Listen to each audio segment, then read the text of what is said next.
Estamos en una serie titulada Los Misterios de Dios. Ojalá que la mayor parte de ustedes, sobre todo los que están aquí presentes y también por los medios de comunicación masivos, sigan estas conferencias para que puedan ustedes relacionarlas unas con otras y darse cuenta que el cristianismo es para discípulos. ¿Qué quiero decir? Porque tú puedes ser cristiano sin ser discípulo. La palabra discípulo, matetes, en el griego, significa seguidor. Entonces Jesús no solamente nos invita a que creamos en Él, sino nos invita a que lo sigamos. Y si tú no eres una persona que durante la semana estás oyendo en el tráfico continuamente conferencias, pues no vas a poder más que quedarte en un nivel de mediocridad espiritual. Y van a pasar los años y cada vez va a ser más difícil para ti entender las verdades espirituales. Porque creías que el cristianismo es solamente una religión.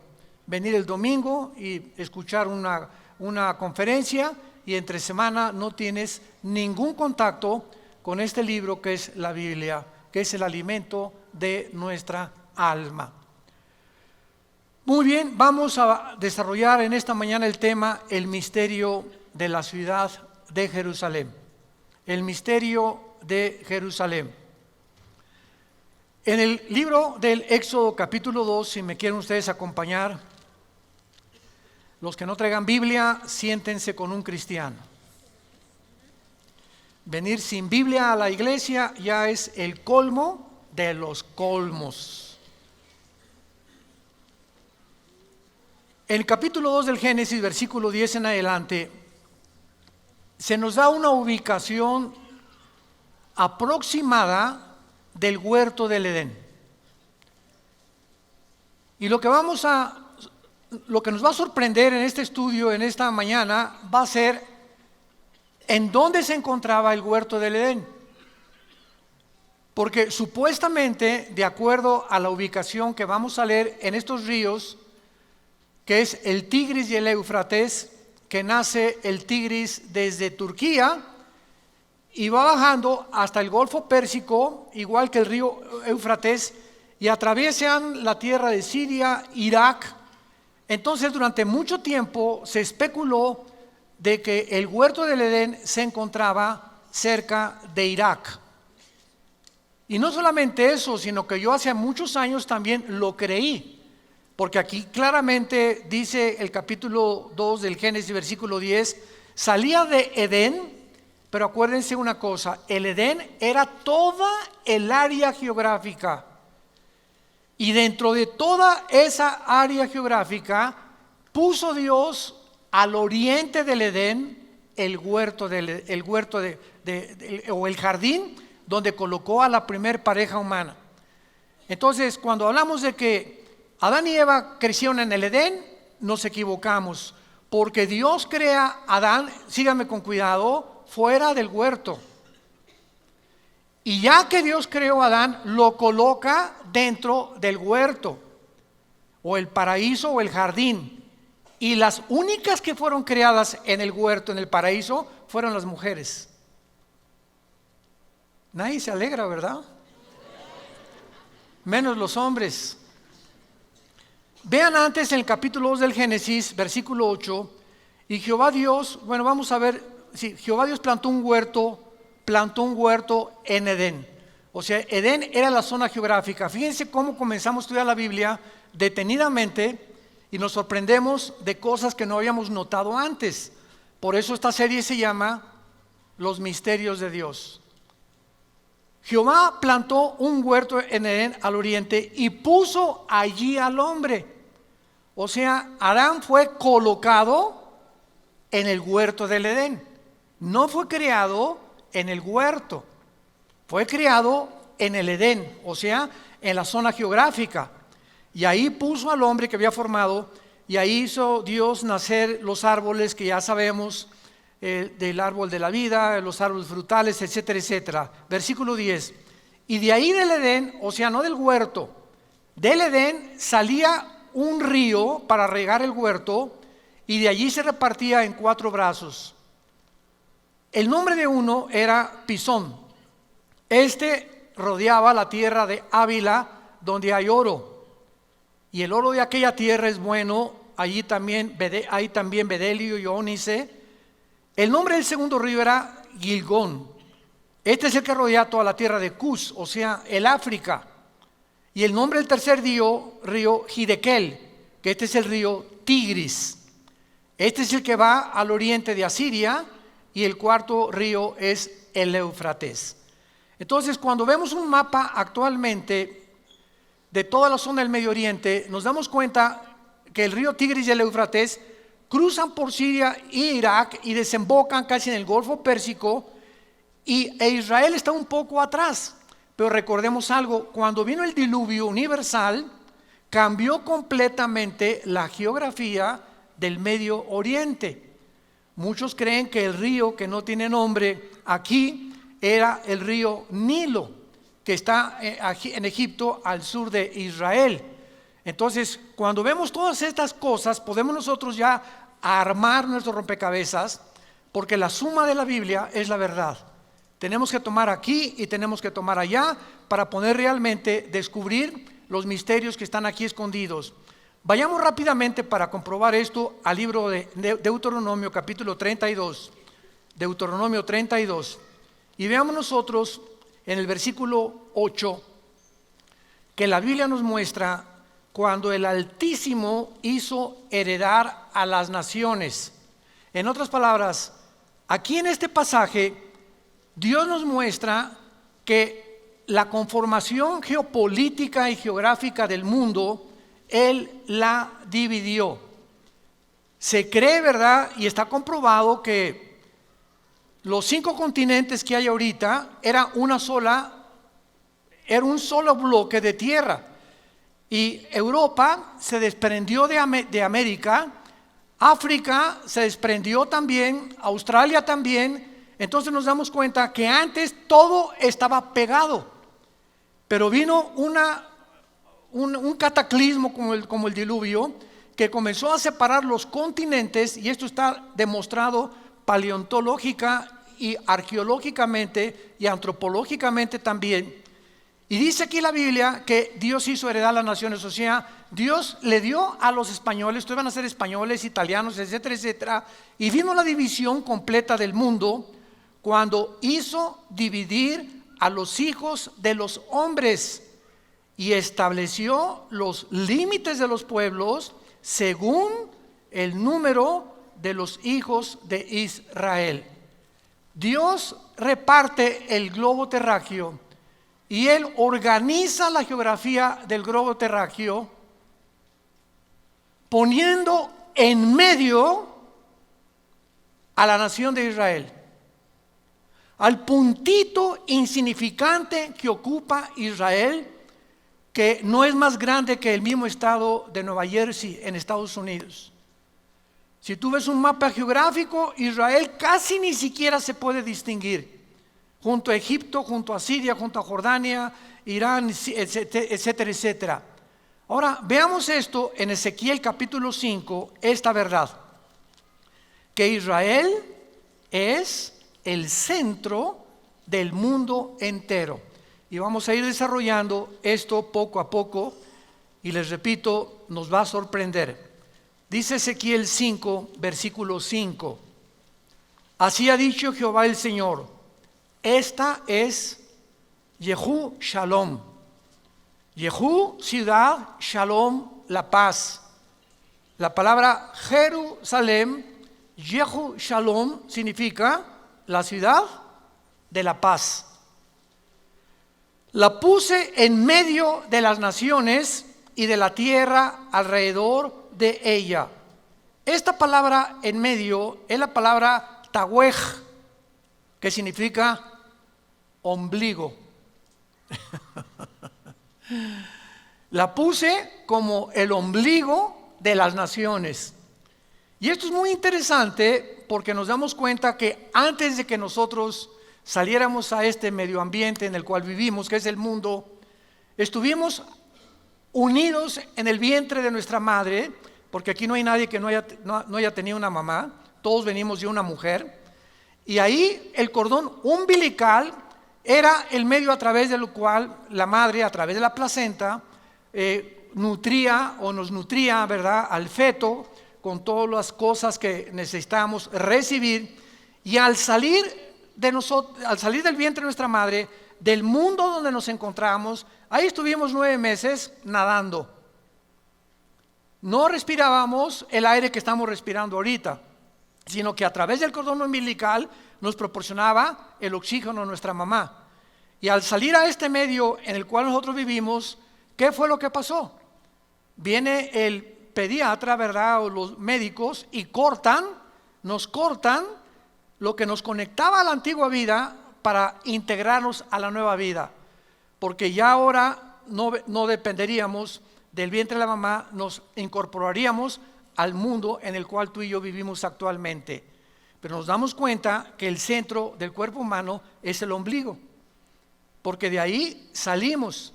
Entonces, esta es la razón por la cual en el hebreo Tahuej, dice Dios, Jerusalén es el ombligo de la tierra.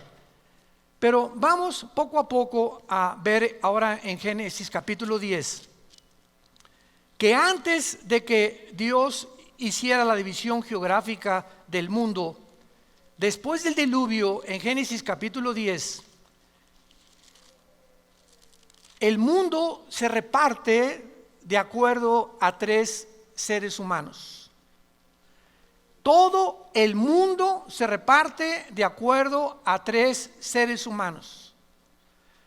Ustedes y nosotros y todos los habitantes del mundo entero provenimos de 3 seres humanos. Porque después del diluvio, los únicos sobrevivientes fueron Noé, su esposa y sus 3 hijos con sus 3 esposas, Sem, Cam y Jafet, los 3 hijos de Noé. De acuerdo a la Biblia, el arca aterrizó o descendió en los montes del Ararat, que está casi en la frontera entre Armenia y Turquía de la geografía del siglo XXI. Ahí descendió el arca de Noé. Y hay cantidad de exploradores y arqueólogos que han sacado libros retratando. Uno de ellos fue Jim Irwin, astronauta de la misión del Apolo 15, que fue Jim Irwin el primer astronauta en caminar en la luna en un carrito, mucho después de Aldrin y de todos los primeros que llegaron en el 69 a la luna. Entonces vemos nosotros que Dios nos muestra que después del diluvio hubo una conformación del mundo, y lo dice el versículo 25 de Génesis 10. A Eber nacieron 2 hijos. El nombre del uno fue Peleg. Escucha, porque en sus días fue dividida o repartida la tierra. Y el nombre de su hermano, Joctán. O sea, fue después del diluvio cuando Dios comienza a dividir la tierra, y el mundo es dividido de acuerdo a 3 seres humanos.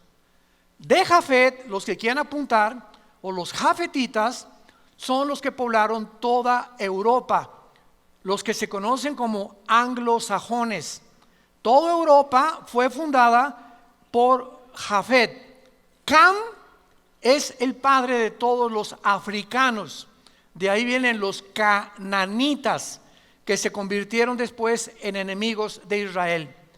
Y Sem viene y fundó todo lo que es el Medio Oriente y el Asia Menor. Ahora pongan atención, es interesante que cuando nosotros vemos a los indígenas de todo el continente americano en el cual nosotros nos encontramos, desde Alaska hasta la Patagonia, tenemos los indígenas de Estados Unidos que fueron los Sioux, Cherokee, los Apaches, etcétera, etcétera. Bajamos a México, aztecas, tlaxcaltecas, mixtecos, etcétera, etcétera, chichimecas. Llegamos a los Aucas en Guatemala y todo lo que es el Amazonas, pero todos absolutamente tienen los mismos rasgos. ¿Nunca se han preguntado cómo llegaron los indígenas a poblar el continente americano en el cual nos encontramos nosotros? Bueno, Pues del Asia, porque son semitas. Entonces, el continente americano fue fundado por semitas, ni por Jafet ni por Cam.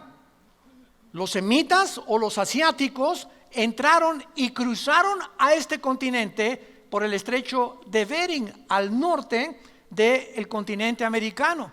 Ahí pasaron del Asia y comenzaron a fundar desde Estados Unidos, Canadá, hasta abajo, todos ellos poblando, y por eso todo el continente americano está poblado de raíces indígenas. En otras palabras, por ejemplo, por eso se llama los Estados Unidos de Norteamérica, porque allá se dicen americanos, y americanos somos todos, ¿verdad? Porque el continente es todo desde Alaska hasta la Patagonia. Entonces, los Estados Unidos son estados que se unieron, Estados Unidos, pero ellos no lo fundaron. Estados Unidos fue fundado por ingleses. Son los primeros que llegaron a Rhode Island, al estado. Mi esposa y yo acabamos de regresar de Rhode Island. La semana pasada tuvimos una conferencia con pastores y fue de mucha bendición. Y es un estado precioso, porque ahí llegaron los primeros pilgrims o peregrinos. ¿Ya han visto ustedes las películas esas donde llegaron con este libro? Entonces pisaron tierra americana huyendo del catolicismo que el Vaticano hizo para acabar con todos los que no fueran unidos y no creyeran que solo Roma salva. Huyeron, y fue la reina Victoria que comenzó a permitir que huyeran de Inglaterra hacia América, y colonizaron en 1625 aproximadamente los Estados Unidos de Norteamérica. Entonces llegan los europeos aquí a América, y entonces comienzan a predicar la palabra de Dios, a fundar iglesias. Quisieron colonizar, ¿verdad? Pues todo lo que es Texas y todo, y esas guerras de los apaches. ¿Se acuerdan ustedes de los Sioux? Que no querían cambiar su cultura, ni mucho menos. En fin, fue un derramamiento de sangre tremendo. Después llegaron los italianos a Nueva York, después llegaron los alemanes, y así Estados Unidos es una nación formada de todos los, ahora sí que todos los personas del mundo entero y de todas las nacionalidades. No hay realmente un norteamericano que diga aquí. En México sí, en México lindo y querido, hay muchos de ustedes que tienen su ascendencia, ¿verdad?, de la cruza, cuando llegan los españoles con Fray Bartolomé de las Casas y se mezclan con las indias que poblaban México. Eran puros indígenas en México, y nacen los mestizos. Entonces llega Hernán Cortés y todos los colonizadores y unen la religión católica con la brujería de los indígenas. Se llama sincretismo, si lo quieres apuntar. Sincretismo. ¿Qué es el sincretismo? La mezcla de una religión con la brujería. Entonces vemos nosotros que dentro de las mismas religiones hay mucha brujería. Yo no sé cuántos han notado que en la mayor parte de iglesias hay gárgolas. Y no sé cuántos de ustedes han visto así las gárgolas. A lo mejor no saben ni lo que son las gárgolas. Son demonios. Impresionante que casi en todas, el 90% de las iglesias hay gárgolas, así como estatuitas.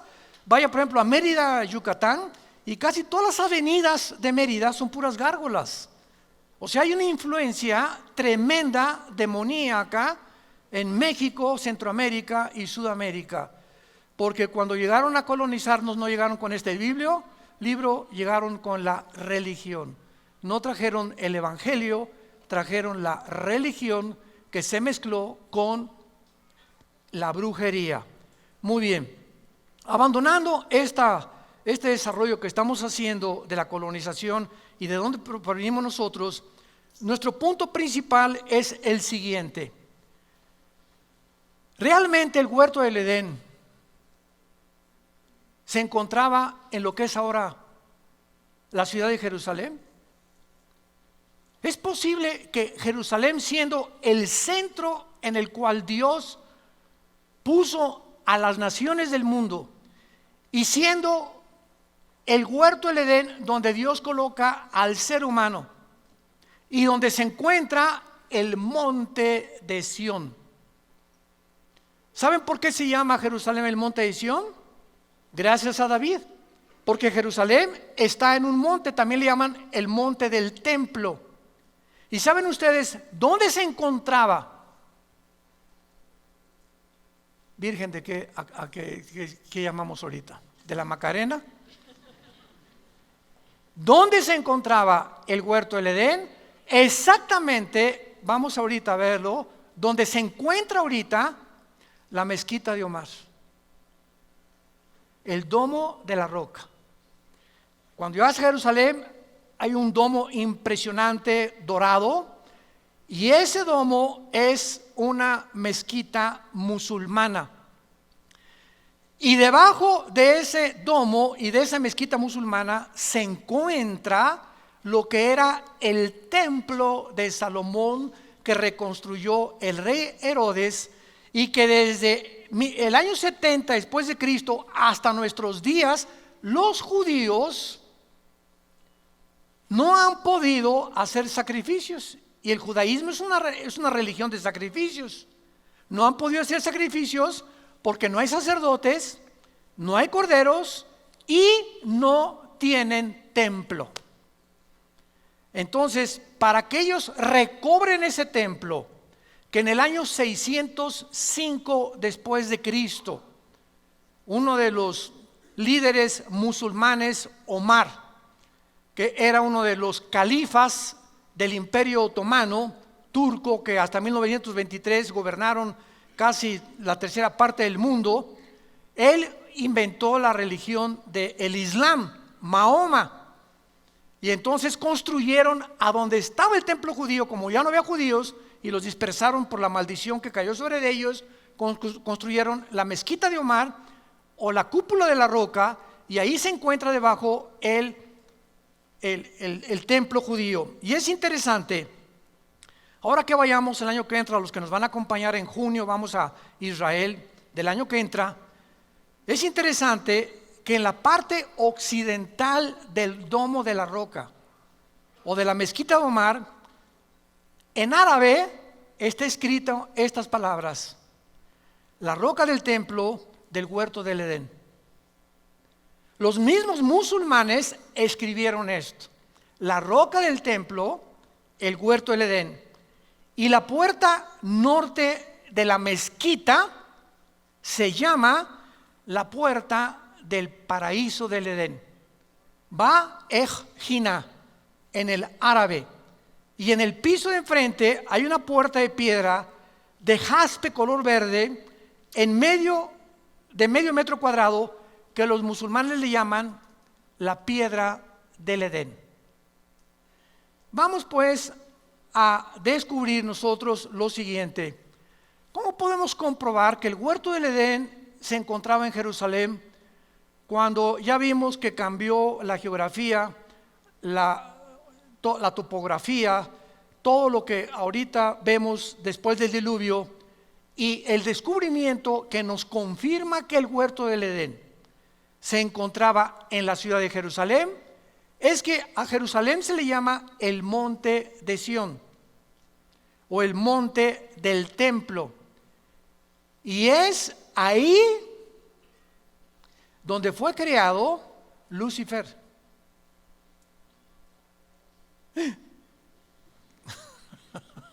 Vayamos a Ezequiel capítulo 28. Ezequiel 28. Vean cómo podemos acercarnos poco a poco a toda esta investigación. En Ezequiel 28, la Biblia nos da la localización de que antes de que Dios creara a Adán y a Eva,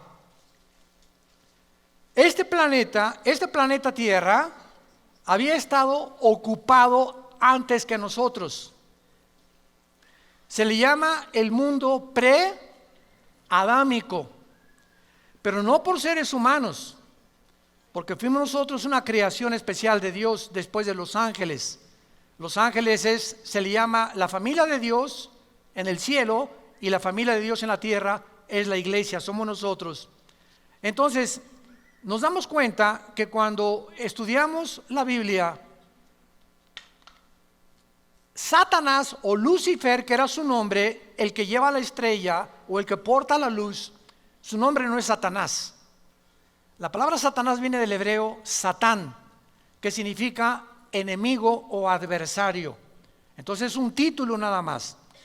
Licenciado Carlos Vélez. Licenciado es el título, su nombre es Carlos, su apellido es Vélez. Entonces cuando hablamos de Satanás no es un nombre, es un título, el enemigo de Dios. El diablo no es un nombre. El diablo significa el que acusa, el que calumnia. Son títulos que nos hablan del carácter de Lucifer. El nombre de él es Lucifer, la estrella de la mañana, y vamos a ver por qué. En Ezequiel 28, versículo 12 en adelante, dice: Hijo de hombre, levanta endechas sobre el rey de Tiro, y dile, así ha dicho Jehová el Señor, tú eras el sello de la perfección. Aquí inmediatamente descubrimos que no está hablándole al rey de Tiro, a una persona física, humana como tú y como yo. Y lo vamos a ver más adelante, porque realmente ningún ser humano ha sido creado perfecto como Lucifer lo fue. Entonces, cuando está hablando el Espíritu Santo, nos está mostrando la Biblia que siempre detrás de los gobernantes se encuentran poderes de las tinieblas. Detrás de mucha gente, de muchos brujos, de muchos gobernantes, de muchos artistas, de muchos músicos, de muchos políticos, de muchos cantantes, se encuentran otras entidades espirituales que los están usando en el mundo. Y la mayor parte de los seres humanos no descubrimos ni nos damos cuenta y creemos, por ejemplo, ¿verdad?, que esa persona como un Hitler, ya los mismos estudiosos, psicólogos y psiquiatras que han estudiado la personalidad de Hitler saben que no era una persona normal, que había una fuerza extraña. Los mismos que se acercaban a Hitler sentían algo diabólico en él, y la Biblia nos muestra claramente que, pues claro, era un personaje completamente controlado por demonios. Más bien le ganaba al Gadareno, porque el Gadareno tenía 5,000 demonios y Hitler lo gobernaba un principado, un jefe de los demonios. Entonces la Biblia nos muestra también, ¿se acuerdan de Pedro? Que Cristo comienza a hablarles: es necesario que el Hijo del Hombre sea entregado por los ancianos, los líderes, los escribas, que muera, que sea crucificado y resucite al tercer día. Y en ese momento Pedro se acerca y le dice: no, Señor, no te acontezca tal cosa. Y se voltea a Jesús y le dice: aléjate de mí, Satanás. En ese momento algo estaba ocupando las cuerdas vocales del apóstol Pedro. Bueno, no era apóstol todavía, pero estaba tratando Satanás a través de Pedro hacer que Cristo no llegara a la culminación de su misión. Entonces, así nos vemos claramente que muchas veces demonios y principados operan en los seres humanos, y para que nosotros podamos tener la capacidad de distinguir o de sentir en el espíritu como una parábola. Hay personas, ¿verdad?, que cuando un cristiano vive cerca de Dios y tiene la comunión con Dios continua, te da a Dios el discernimiento espiritual. La palabra discernir significa distinguir entre lo bueno y lo malo, entre lo que es de Dios y lo que no es de Dios. Ahorita vemos la televisión y el mundo entero está lleno de predicadores falsos, de profetas falsos, de apóstoles falsos, y la gente, amén, amén, amén. La mayor parte de la gente no distingue en verdad ni siquiera como esa persona. Y dices: pero ¿cómo le puedes creer a esa persona, no? ¿Cómo es posible que puedas aceptar lo que él está predicando, que está violando la palabra de Dios? Porque no tienen discernimiento espiritual, y el domingo ni la Biblia traen a la iglesia. Y dice 2 Tesalonicenses 5, van a ser engañados. Y dejemos que aparezca el anticristo para que entonces el engaño se multiplique mucho más. Entonces aquí el Espíritu Santo le está hablando a Lucifer, y vamos a ver por qué. Versículo 13, en Edén. O sea, el rey de Tiro nunca estuvo en el Edén. En Edén, en el huerto de Dios. Edén es la zona geográfica, el huerto es el jardín que Dios colocó para probar a la primer pareja humana. Ahí dice la Biblia que estuvo Lucifer. Ahí estuviste. De toda piedra preciosa era tu vestidura. La palabra merucá en el hebreo, vestidura, no es ropa, es cabañas o lugares de habitar. En otras palabras, el huerto del Edén de Adán y Eva eran frutas, árboles deliciosos, agua cristalina, era un bosque impresionante, ¿verdad? De belleza, guacamayas, me imagino, y todo así bonito, flores por todos lados, era un jardín hermosísimo con manzanas, con almendras, etcétera, etcétera. El huerto del Edén, antes que nosotros, era un lugar de piedras preciosas, de puros metales. De puros metales. Y cuando dice la Biblia que donde Satanás habitaba era cornerina, topacio, jaspe, crisólito, berilo, ónice, de zafiro, carbunclo, esmeralda, oro, etcétera, etcétera, son las mismas piedras preciosas que usaba el sumo sacerdote de Israel cuando Dios diseña el tabernáculo, y tenía aquí en el pecho, se llamaba el efod. El sumo sacerdote entraba al lugar santísimo en el Antiguo Testamento y entraba con 12 piedras preciosas, 4, 4 y 4. Eran 3 hileras de piedras y son estas que menciona aquí. Esto es interesante. ¿Por qué Dios relaciona las piedras preciosas del Edén con las piedras preciosas del sumo sacerdote? Ya cuando desaparece ese Edén y ahora es un paraíso que ya tampoco existe, ¿por qué lo relaciona con las piedras del sumo sacerdote? Esto nos habla que Lucifer fungía y tenía el oficio del sumo sacerdote en el cielo. Vamos con mucho cuidado. Pregunta, ¿pero cómo si no había pecado podía haber un sacerdote?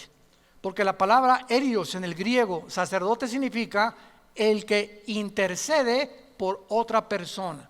Es lo que significa la palabra sacerdote. Y ahora ya no tenemos nosotros a ningún sacerdote.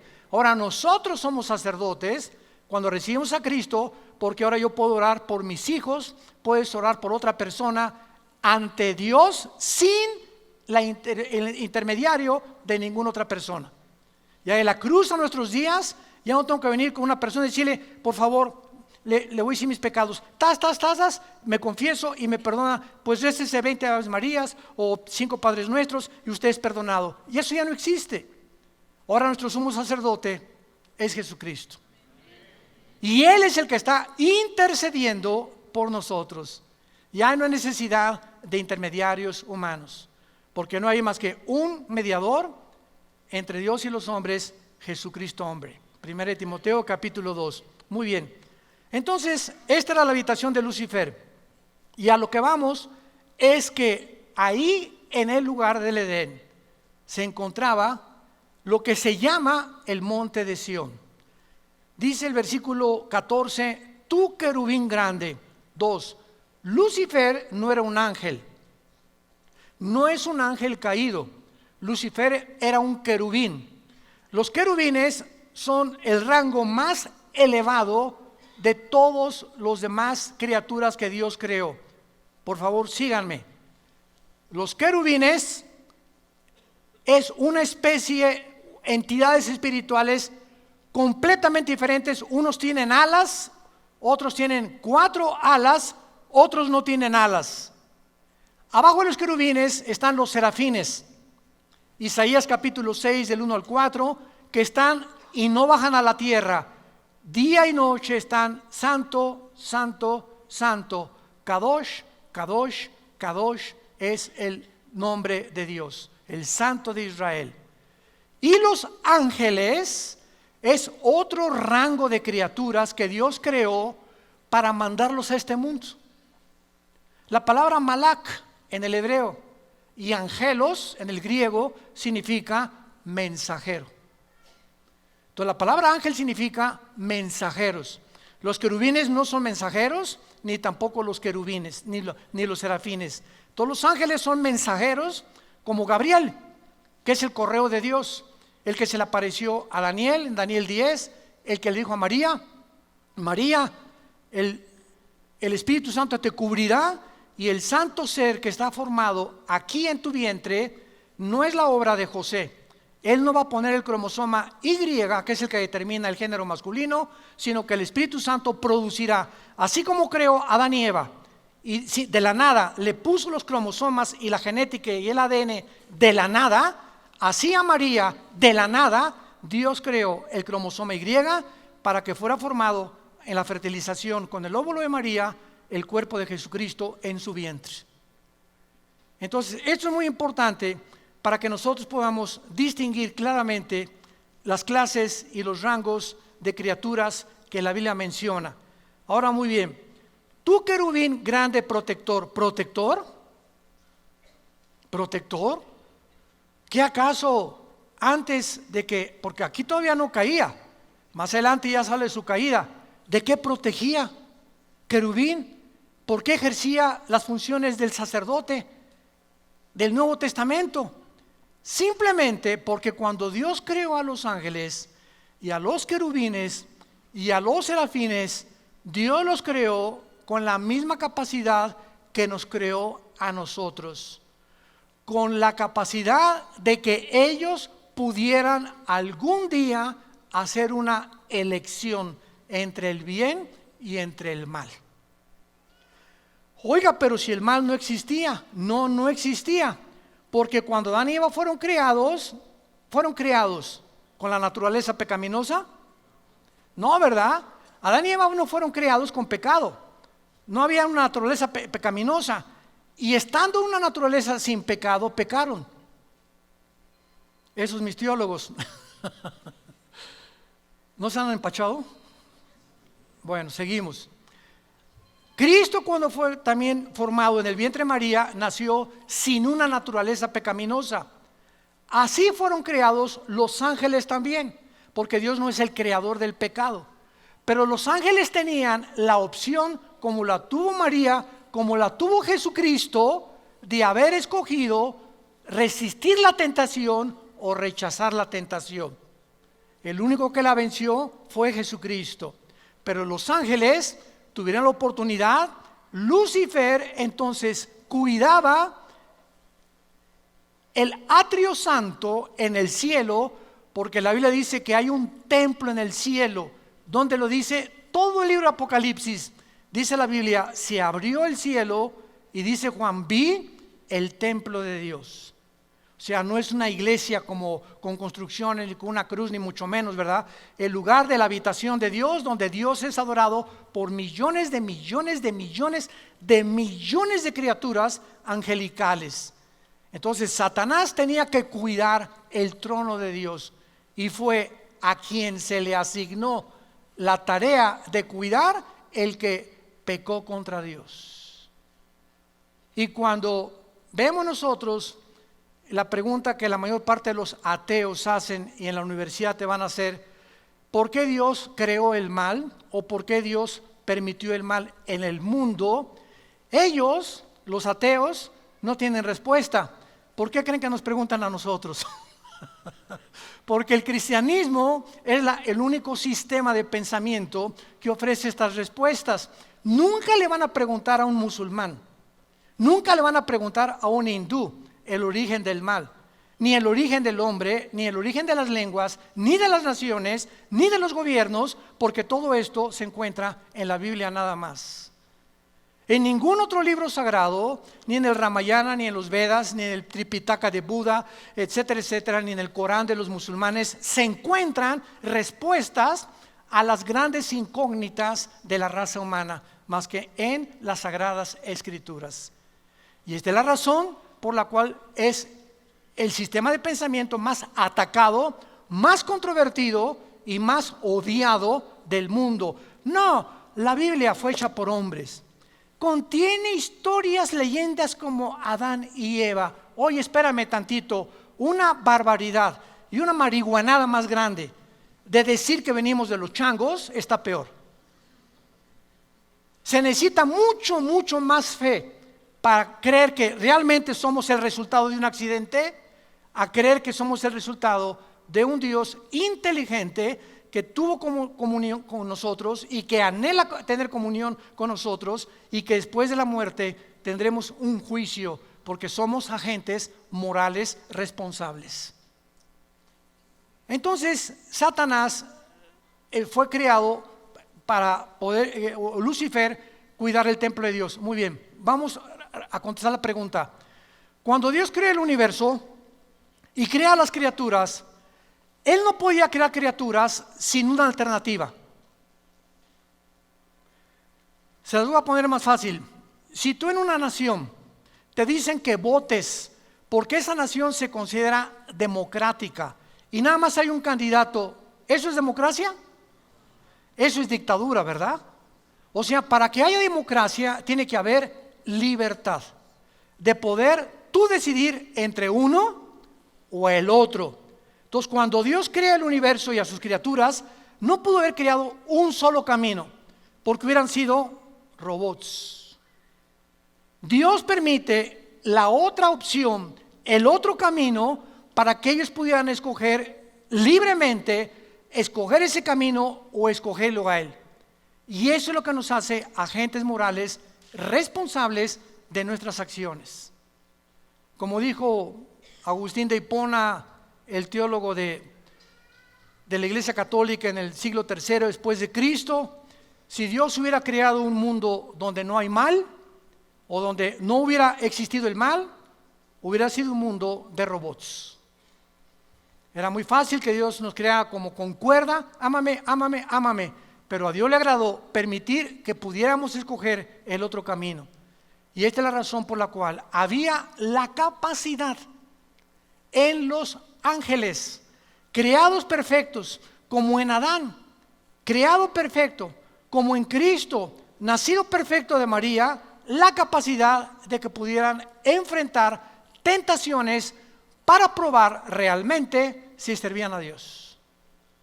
Y esta es la razón por la cual daremos cuenta algún día de nuestras acciones. Ahora, claro que ¿sabía Dios que Adán y Eva iban a caer? Claro. ¿Sabía Dios que Lucifer iba a caer? Claro que lo sabía. Dios es omnisciente. Entonces, ¿por qué lo creía Dios? ¿Y por qué si Adán y Eva Dios sabía que iban a crear? Pues ¿para qué les pone la tentación? Porque esta era precisamente la prueba por la cual nosotros tenemos que responder. ¿Por qué si tu maestro te dice, Pepito va a reprobar el tercer año?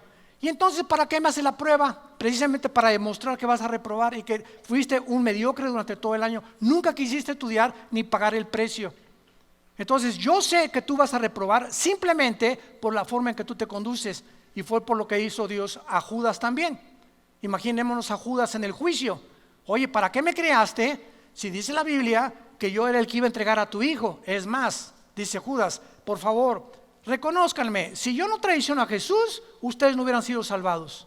Porque gracias a que yo lo traicioné, entonces Jesús pudo morir por nosotros. Pero si yo no lo traiciono, Cristo no muere en la cruz.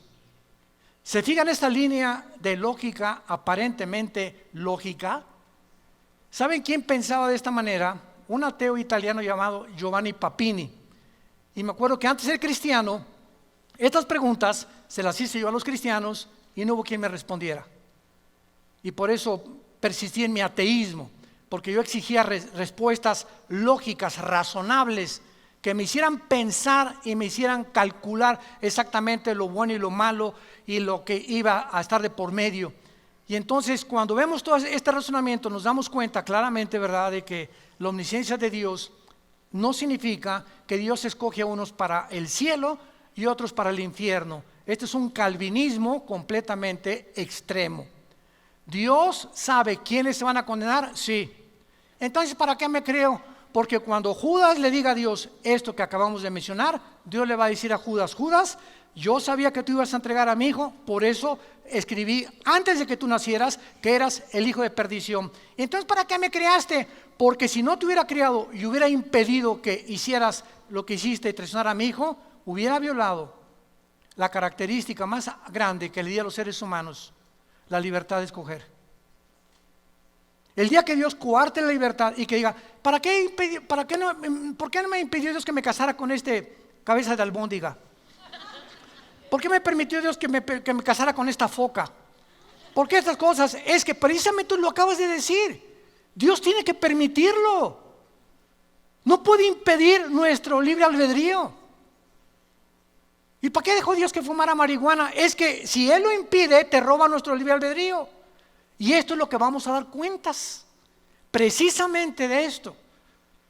¿Por qué Dios me permitió que fuera alcohólico? Es que el alcoholismo no es una enfermedad, es una decisión. ¿Por qué permitió que naciera homosexual? No hay tal gen homosexual. Dr. Francis Collins, presidente del genoma humano, lo acaba de declarar. No hay un gen que pueda justificar a una persona para que sea homosexual. Es una decisión que tú tomas libremente y que nadie te lo impide si ese es el camino que quieres tomar, y Dios te deja que la tomes. Entonces, esta es la razón por la cual hay un juicio. Si no hubiera un juicio por nuestras acciones, seríamos puppets, títeres, robots de Dios. Y lo que nos concierne en Ezequiel 28:14 es, después de que se le menciona como querubín grande, protector, escuchen lo que dice: te puse en el santo monte de Dios. Allí estuviste en medio de las piedras de fuego, perfecto eras en todos tus caminos. Versículo 16, y a causa de la multitud de tus contrataciones, esta palabra contrataciones, reculá, en el hebreo significa tráfico. Tráfico, a causa de algo que Él traficó en el cielo, fuiste lleno de iniquidad. Versículo 18, con la multitud de tus maldades y con la iniquidad de tus contrataciones, profanaste, apunta la palabra hebrea, chalal, C-H-A-L-A-L, como suena, chalal, que significa prostituir o traficar sexualmente. Te prostituiste. Un tipo de tráfico entre los ángeles. Y profanaste tu santuario. O sea, te saliste del orden en el cual yo te había creado. Y por alguna razón misteriosa, la tercera parte de los ángeles se fueron con Él. Dejaron el cielo y se fueron con Él. Fueron creados en la tierra, subían al cielo y bajaban al cielo, y todavía Satanás tiene acceso al cielo, pero dice la Biblia: te arrojaré en la tierra. Y aquí fue el lugar donde Dios decidió que Lucifer creciera. Y la paleontología, la antropología, la arqueología nos dan testimonio, señores científicos que nos escuchan, de que construcciones como las pirámides de Egipto, de Giza, las de Stonehenge en Inglaterra, los mayas, ¿quién les dio a estas personas humanas hace 4, 5, 6 mil años el conocimiento, sin calculadoras, sin telescopios, sin ningún aparato moderno que tenemos, para poder haber hecho esas pirámides que a través de 4,000 años, el sistema de impermeabilización que tienen, ni siquiera el medio ambiente, ni la erosión del viento, ni la lluvia ha podido penetrar y cargar esas piedras humanamente de 12, 15 toneladas, las de Machu Picchu en Perú? Entonces, Discovery Channel, National Geographic, los extraterrestres. Fuimos visitados por extraterrestres, y es más, hasta tenían las escafandras, como etcétera, etcétera, porque ahí están pintados por todos lados. Y venimos a la Biblia Esto fue la razón por la cual escribí el libro que acabo de escribir, La invasión de los ángeles caídos. Se los recomiendo, ahí explico todo claramente, para que vayas con tu maestro así y le hagas aquí, mire, aquí están sus extraterrestres, maestro. Eso es lo que el mundo llama, que una influencia extraterrestre son ángeles caídos. Son los ángeles que tienen la capacidad de materializar la energía. Y el cristiano ni siquiera ha podido descubrir el poder de la materialización de los ángeles y que son interdimensionales, que pueden estar en una dimensión los ángeles, en otra dimensión pueden entrar a nuestra dimensión de 4 dimensiones, pueden hacerse visibles, pueden comer con nosotros, pueden tomar forma humana como nosotros.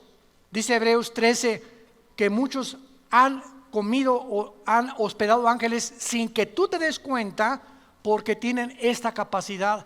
Según de Corintios 11, Satanás se disfraza como ángel de luz. Nunca, dice un dicho, si tú quieres realmente en una reunión saber quién está influenciado por Satanás, es la persona que menos te esperas. En una reunión de 50 personas, un pastor me dijo: si Satanás quiere llegar a usted, pastor, ¿qué va a hacer? Se va a meter entre todas las personas y va a estar de los más cercanos a usted. Muchas personas de las más cercanas a nosotros, tengamos cuidado, pueden tener cara de ángel y pueden ser personas con una apariencia supuestamente buena. Esos son precisamente los que usa el diablo. Se disfrazan como ángel de luz. Nunca se disfraza como el guasón, ni con cara de loco.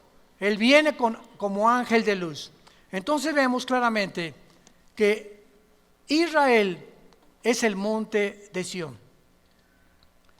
De acuerdo a la tradición judía, el templo del monte, que es donde se encuentra la mezquita de Omar, es el fundamento sobre el cual Dios creó al mundo, porque allí se encontraba el monte de Dios, el huerto del Edén. Ahí fue donde Salomón edificó su templo. Ahí se le apareció en el monte de Sión a David. Ahí Abraham intentó sacrificar a Isaac, y actualmente es el lugar donde está la mezquita de Omar. La implicación de este estudio es que cuando Dios se separa del huerto del Edén y saca a Adán y Eva, Génesis capítulo 3, lo saca del huerto del Edén y prohíbe que el ser humano regrese al huerto del Edén, poniendo un querubín con una espada encendida.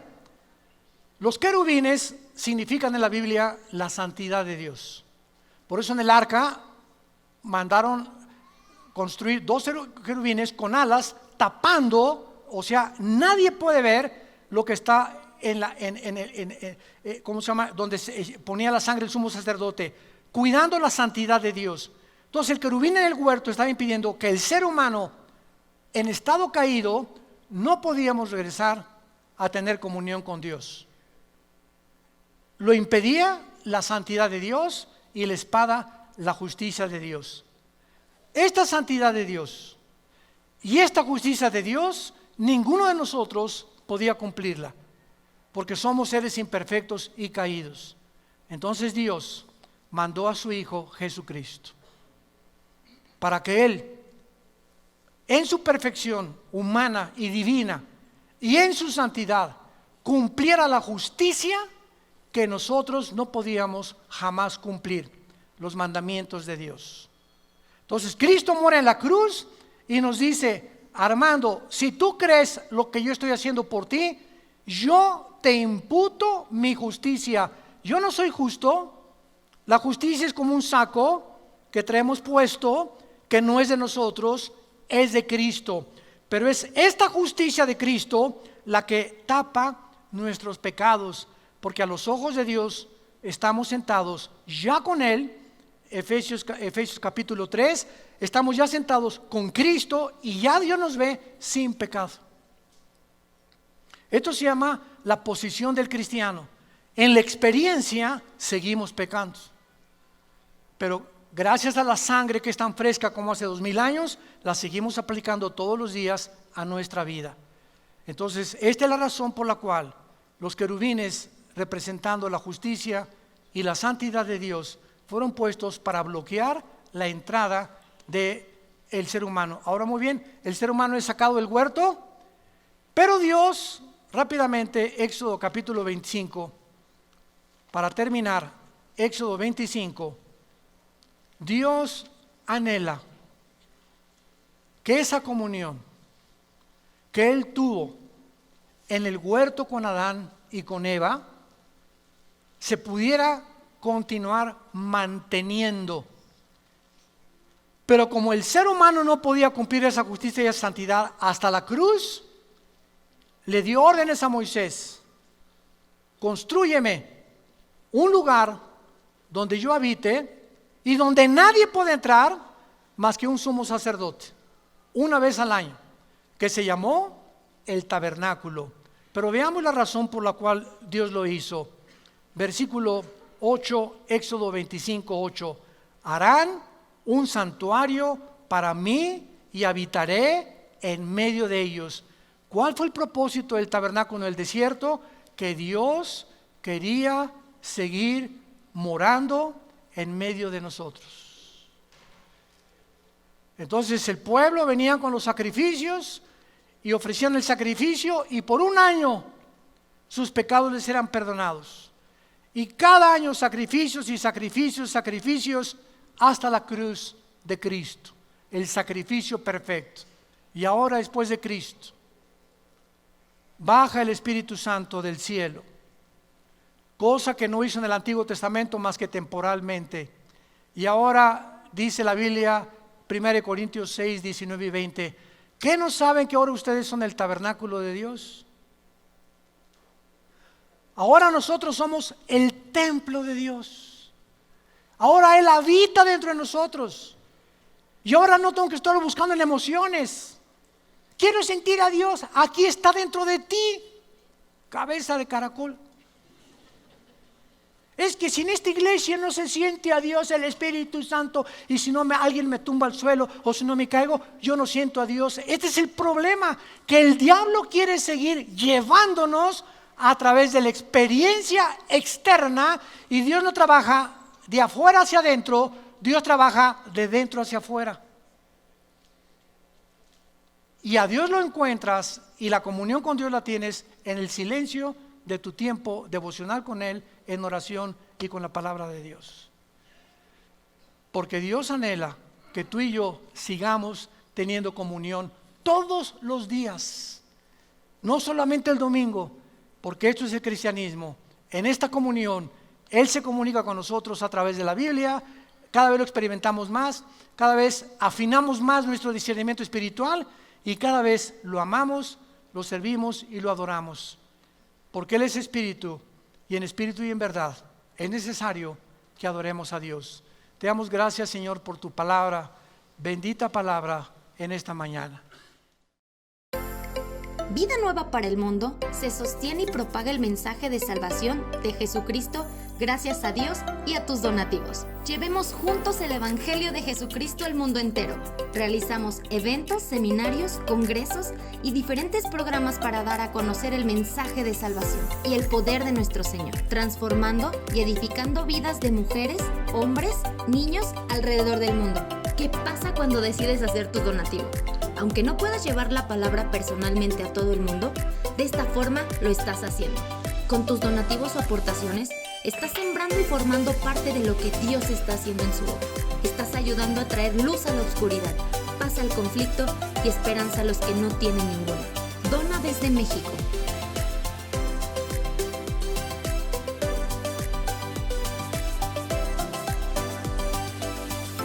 Dona desde Estados Unidos.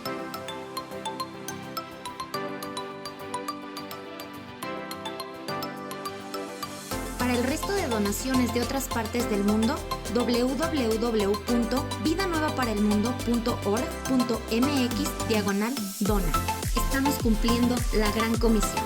Por tanto, vayan y hagan discípulos a todas las naciones, bautizándolos en el nombre del Padre, del Hijo y del Espíritu Santo, enseñándoles que guarden todas las cosas que les he mandado. Y he aquí que yo estoy con ustedes todos los días hasta el fin del mundo.